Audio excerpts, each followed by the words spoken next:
आज मैं ancient history प्राचीन भारत का सबसे पहला चैप्टर सिंधु घाटी की सभ्यता या हड़प्पा संस्कृति की शुरुआत करने जा रहा हूं। इस हफ्ते में मैं इससे संबंधित 5 वीडियो बनाऊंगा जो काफी ही तार्किक और विश्लेषणात्मक होगा। मेरा यह प्रयास होगा कि इस 5 वीडियो को देखने के बाद सिंधु घाटी सभ्यता के बारे में कहीं और जाकर पढ़ने की जरूरत आपको महसूस नहीं हो। मुख्य रूप से मैं यह वीडियो उन सिविल सर्विसेज तैयारी करने वाले बच्चों को ध्यान में रखते हुए बना रहा हूं जो मेंस के एग्जाम में भी जीके और जीएस में इन तथ्यों का प्रयोग या इन शब्दों का प्रयोग बखूबी कर सकते हैं। तो मुझे उम्मीद है कि मेरे इस वीडियो से उन्हें काफी मदद मिलेगी। तो आज का पहला क्लास है सिंधु घाटी की सभ्यता। सिंधु घाटी की सभ्यता को आद ऐतिहासिक सभ्यता कहा जाता है। आद ऐतिहासिक सभ्यता कहा जाता है। आद ऐतिहासिक सभ्यता कहा जाता है। आद ऐतिहासिक कालीन सभ्यता कहा जाता है और इसे हम लोग कांस्य युगीन सभ्यता भी कर सकते हैं। कांस्य युगीन सभ्यता भी कहते हैं। आद ऐतिहासिक सभ्यता हम वैसी सभ्यता को कहते हैं कि जिस सभ्यता का कोई लिखित इतिहास मिलता तो है लेकिन इतना कम मात्रा में मिलता है कि उसके साक्ष्य के आधार पर उसकी इतिहास की संपूर्ण जानकारी प्राप्त करना संभव नहीं हो सकता है। तो ऐसे इतिहास को हम लोग कौन इतिहास कहते हैं? आदि ऐतिहासिक काल कहते हैं। जैसे सिंधु घाटी सभ्यता के लिए हम लोग निर्भर करते हैं। सिंधु घाटी की सभ्यता थी, जो लिपि थी वो क्या थी? चित्र लिपि थी और उस पर अभी तक कितने चित्र प्राप्त हुए हैं? 400 चित्र प्राप्त हुए, 400 लिपियां प्राप्त हुई है, चित्रलिपि प्राप्त हुई है। लेकिन इन 400 लिपियों में 64 तरह का स्पष्ट लिपि है। 64 तरह का स्पष्ट लिपि का चित्र मिलता है।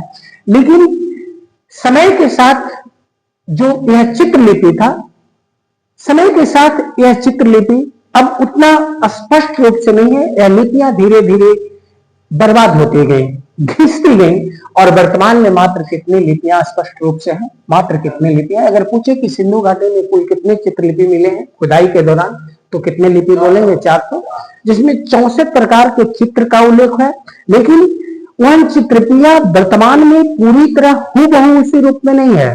थोड़ा सा वह चित्रलिपि जो है नष्ट हो चुकी है क्योंकि बहुत वक्त पहले की बात थी। तो अब कितनी लिपियां मौजूद हैं? 40 लिपि। तो हम केवल इन लिपियों के साथ साथ से नहीं कर सकते हैं, तो इसके लिए हम लोग पुरातात्विक स्रोतों का सहारा लेना पड़ता है। पुरातात्विक स्रोत का मतलब होता है खुदाई से जो प्राप्त हो, जैसे मिट्टी का बर्तन हो, मुद्रा हो, मोहरे हो, कुछ अस्थियां हो, उससे जो प्राप्त अध्ययन करके हम विश्लेषण करते हैं, तो उस इतिहास को कौन इतिहास काल के नाम से जानते हैं? आदि ऐतिहासिक। तो बच्चों, हम सबसे पहले प्रयास करते हैं कि इतिहास का काल पहले होता है कितने तरह का, पहले ये जानने का प्रयास करें। और बहुत ही मैं तार्किक विश्लेषण देने का प्रयास कर रहा हूं। तो पहला इतिहास को मुख्यतः 3 कालों में बांटा गया है।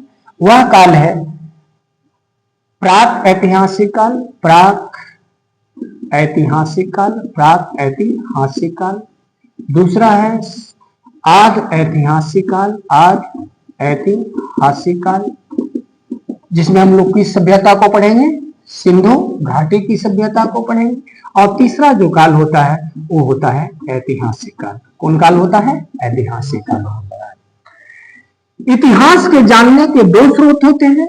एक होता है जिसे हम लोग कहते हैं पुरातात्विक स्रोत। पुरातात्विक स्रोत कहते हैं। पुरातात्विक स्रोत का मतलब खुदाई के दौरान जो वस्तुएं प्राप्त हो, जैसे मिट्टी के बर्तन है, मोहरे हैं, हड्डी है, जो भी खुदाई में प्राप्त होने वाली वस्तुएं हैं।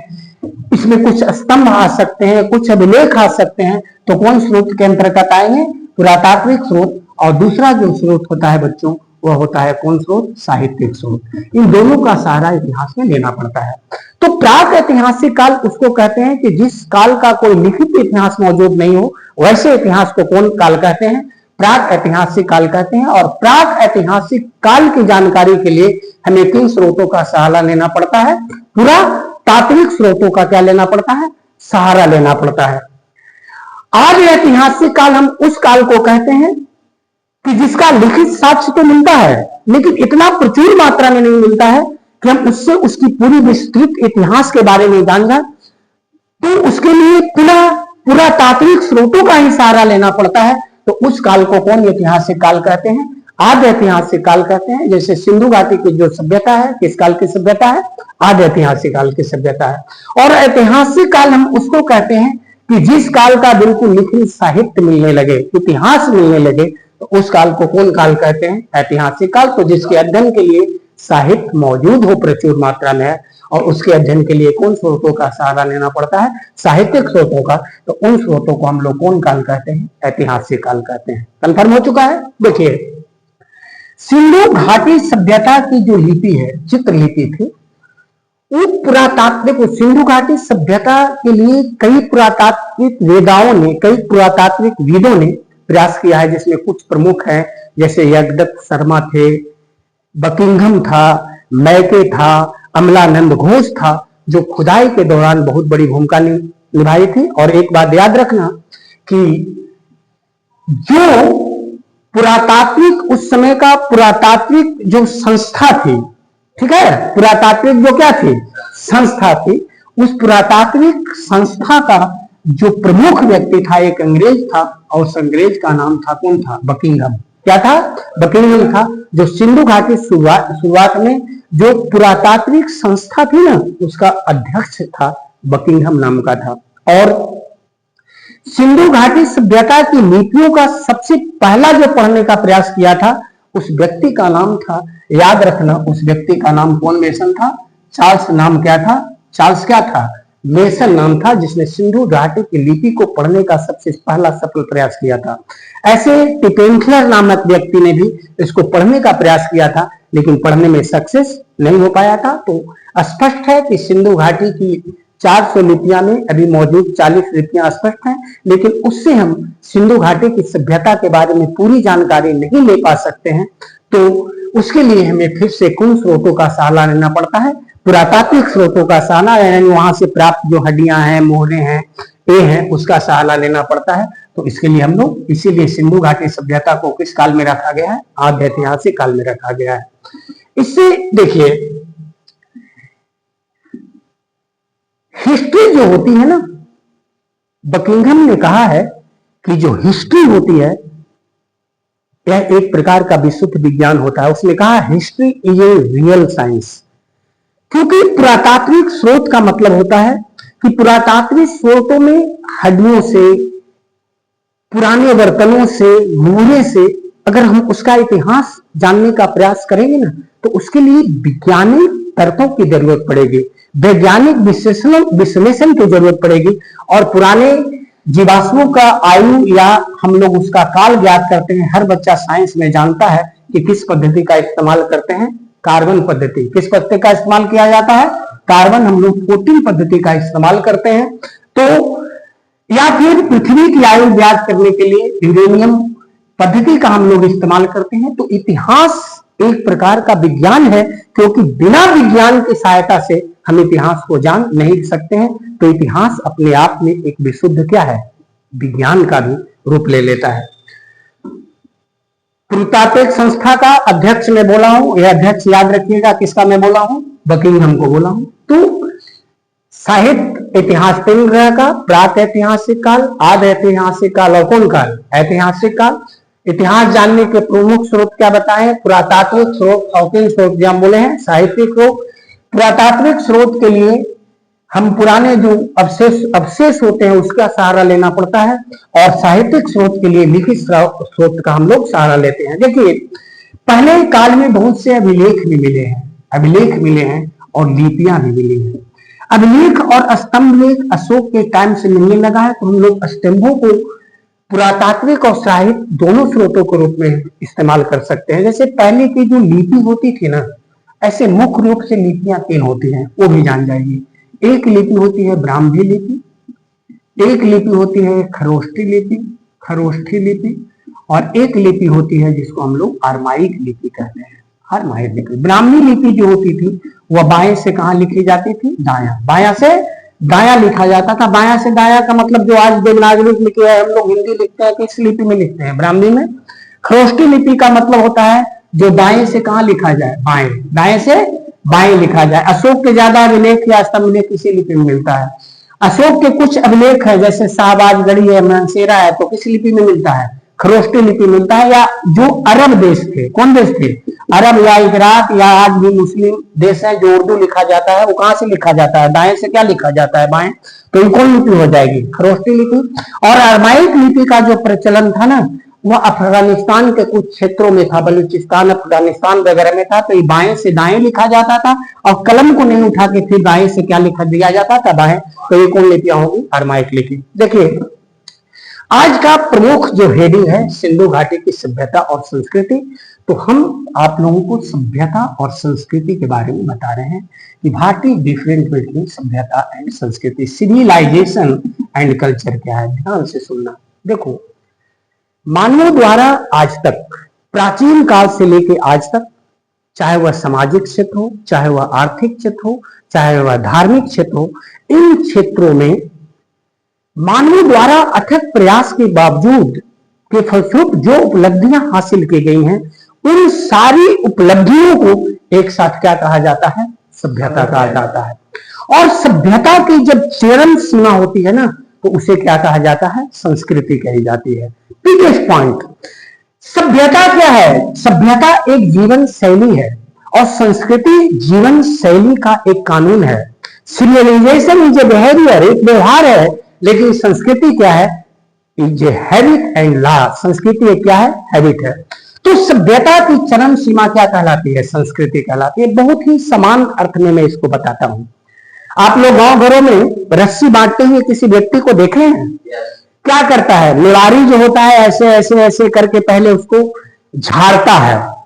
उस निवारी को क्या कहते हैं? देहात में बरारी। ऐसे करके झाड़ता है ना, तो ओकरा से जो गलत चीज निकल जाता है, सारा चीज गलत रेशा निकल जाता है, कमजोर रेशा को निकाल लेता है, मजबूत रेखा को रखता है।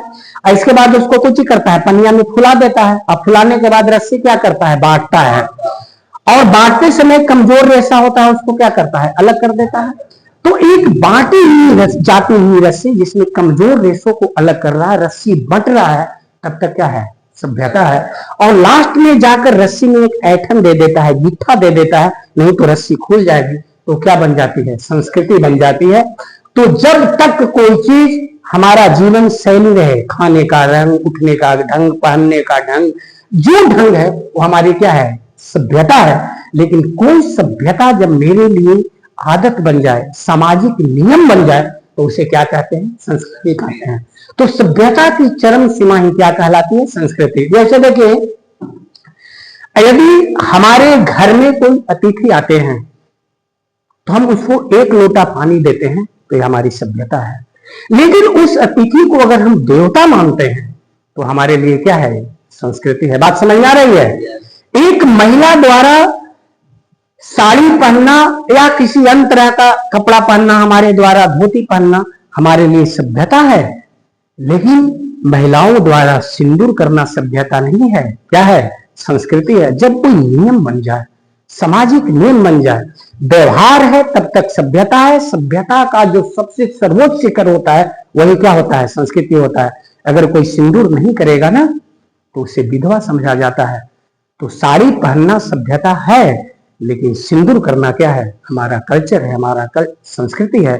हम मंदिर में जाते हैं, हमारे पैर से अनायास जूते और चप्पल निकल जाते हैं, तो ये हमारा कल्चर है, हमारी क्या है? संस्कृति है।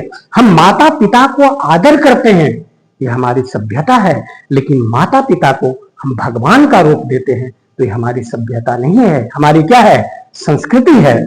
और हमें अपनी संस्कृति पे नाज है। भारत की जो गौरवशाली संस्कृति है, हर व्यक्ति को नाज होनी चाहिए।